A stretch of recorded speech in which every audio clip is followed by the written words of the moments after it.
patron est comme ça, sa femme est comme ça, il y a ci, il y a ça. Et ne voit pas comment elles passent leur temps de passer à partir de travail en travail, de poste en poste, de boulot en boulot, dans différentes structures, parce qu'elles ne sont jamais satisfaites. Dès qu'elles arrivent quelque part, elles commencent à maudire le patron. Elles commencent à confesser des paroles négatives. Et cela peut avoir un impact dans notre vie, chers frères et sœurs. Il est important pour nous d'avoir de bons rapports avec nos prochains. Parce que partout où nous partons et que nous laissons des traces négatives, il y a des paroles qui peuvent nous suivre. Il y a des personnes qui peuvent nous maudire. Il y a des personnes qui peuvent utiliser la parole négativement contre nous. C'est pas bien. C'est pas bien. Faisons l'effort de laisser toujours notre derrière propre, d'arriver quelque part et d'avoir des bonnes relations avec des gens. Ne créons pas des problèmes. Ne cherchons pas des disputes. Cela ne nous avantage à rien. Plusieurs personnes se sont retrouvées avec une vie bloquée, avec une vie remplie d'échecs. Parce qu'elles ne savent pas entretenir des relations humaines. Dès qu'elles arrivent, il faut qu'elles sèment le désordre. Dès qu'elles arrivent, il faut qu'elles fassent le désordre. Et après, c'est des paroles de malédiction qu'on envoie. Après, c'est des paroles de malédiction qui suivent. Après, c'est des paroles de malédiction qui disent que cette personne, on va voir si elle va réussir. Cette personne, on va voir si elle va s'en sortir. On va voir. C'est pourquoi il est important d'être reconnaissant, chers frères et sœurs. Si quelqu'un te fait du bien, sois reconnaissant. Sois reconnaissant. Sois reconnaissant. Parce que lorsqu'on est ingrat, on va créer des malédictions. Puisque les personnes vont utiliser la parole contre vous. Il est important, chers frères et sœurs, il est très important d'entretenir de bonnes relations, d'avoir une vie positive avec les gens. C'est pour éviter que les autres prononcent dans nos vies des paroles négatives. Soyons un bon exemple partout où nous partons. Soyons un exemple. Faisons attention à nos actions pour que les autres ne soient pas offensés et nous envoient en retour des paroles de malédiction. C'est très important. La Bible dit, chers frères et sœurs, dans Proverbe 26 au verset 2, une malédiction sans cause n'a point d'effet. Si quelqu'un te maudit et qu'il n'y a pas de cause, cela n'aura aucun impact. Cela ne se réalisera pas. Si quelqu'un maudit ta vie, si quelqu'un parle mal de toi, si quelqu'un te promet l'échec et qu'il n'y a pas de cause, cela n'aura aucun effet sur toi. Mais si par contrario, il y a une cause, cette malédiction prendra effet. Cette parole prendra effet. C'est pourquoi il faut faire attention. Il ne faut pas blesser les gens. Il ne faut pas chercher à faire du mal aux gens qui ne vous ont rien fait. Il ne faut pas chercher à calomnier des personnes qui ne vous ont rien fait.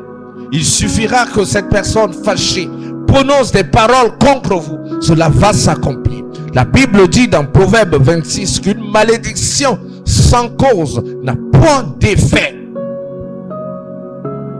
Mais s'il y a une cause, s'il y a une raison, cette malédiction prendra effet.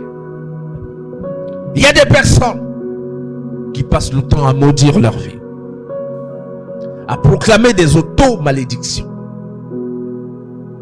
Mon frère, ma soeur, lorsque nous utilisons contre notre propre vie des paroles d'échec, des paroles de rejet, des paroles qui rabaissent, notre vie se déroulera ainsi. Apprenons à utiliser des paroles de vie, chers frères et sœurs. Il y a des gens qui passent leur temps à dire je suis poisseux, je suis poisseux, je suis poisseux. Quand c'est moi, les choses ne marchent pas. D'autres personnes disent je suis malchanceux, j'ai pas de chance en amour, j'ai pas de chance à l'amour. Qui prennent le plaisir à le dire j'ai pas de chance en amour, j'ai pas de chance en amour. Quand c'est moi, ça ne marche pas. Quand c'est moi, tu passes le temps à te maudire, mon frère. Les choses vont se passer comme ça. Je suis poisseux. Je suis malchanceux. sur ta propre vie, tu dis que tu es poisseux. Tu déclares que tu es poisseux. Tu déclares que tu es malchanceux. Que les circonstances de la vie ne te fassent pas mal parler de toi. Que les circonstances de la vie ne te fassent... Que les circonstances de la vie ne fassent pas que tu dénigres ta propre personne. Si toi tu dénigres ta vie, les autres feront comment? Qu'est-ce que les autres feront? Les autres feront ce que toi-même tu vois de ta propre vie. Je suis poisseux. Quand c'est moi, les choses se déroulent mal. Je sens que je ne vais pas m'en sortir. Je sens que je ne vais pas m'en sortir. Je suis fatigué. Je suis fatigué. Et c'est comme ça que les choses se déroulent. Après, nous partons d'échec en échec. Très chers frères et sœurs, vous pouvez être à l'église, vous pouvez prier, tu peux prier, tu peux gêner, mais si tu ne changes pas ton langage, si tu ne changes pas ta façon d'utiliser la parole, rien ne va bouger.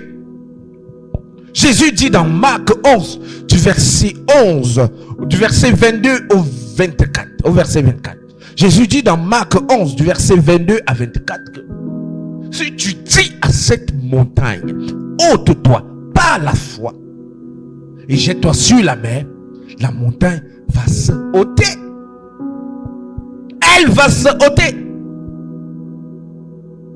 Alors si tu pries, si tu jeûnes, si tu médites la parole et que tu ne confesses pas les paroles de victoire, les paroles de vie pour ta propre vie, rien ne va se passer. Rien ne va se passer. Rien ne va se passer. Beaucoup de nos blocages sont dus par la façon que nous confessons les paroles dans notre vie. Je t'invite, mon frère, ma soeur, à arrêter avec un langage négatif sur ta vie, sur la vie de tes enfants, sur la vie de tes frères et sœurs, sur la vie de ta famille. Arrête, sur ton travail, sur tes affaires. Change de langage. Fais usage d'un langage de vie. Parce que les paroles s'accomplissent toujours. Quel que soit le temps. Si fréquemment on passe le temps à confesser seulement les paroles négatives, ça s'accomplira. Quel que soit le temps, les paroles s'accomplissent toujours. Une année peut passer, 2 années peuvent passer, 3, 4. Les paroles s'accomplissent toujours. Les paroles que nous confessons dans nos vies, dans les vies de nos frères et sœurs, s'accomplissent toujours.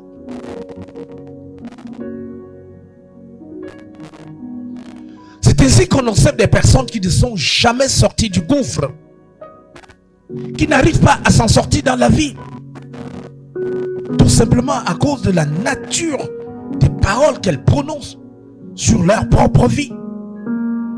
Des personnes qui sont coincées dans des afflictions, dans des persécutions, qui n'ont jamais changé leur langage, qui ont gardé un langage de lamentation, un langage de pleurs, un langage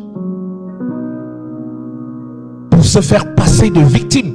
Sors de l'étape où tu vas être une victime toute ta vie. Lève-toi. Utilise la parole positivement dans ta vie. Arrête de te faire passer pour victime. Arrête de te lamenter. Arrête de pleurer sur tous les toits. Arrête de vouloir montrer que tu es la personne la plus malheureuse de la terre. Arrête de voir toi-même comme une personne que les autres vont venir conseiller, que les autres doivent venir guider. Tu as un pouvoir. Je suis venu te dire que tu as un pouvoir. Le pouvoir de la parole. Confesse des paroles de vie. Confesse des paroles de bénédiction. Confesse des paroles d'élévation. Confesse des paroles de victoire. Confesse les paroles de succès dans ta vie, dans la vie de tes enfants, dans la vie de tes frères et sœurs, dans la vie de tes projets, dans tes activités. Confesse, confesse. Même si le médecin te dit que tu vas mourir, dis: je ne mourrai pas, je vivrai. Je ne mourrai pas, je vivrai.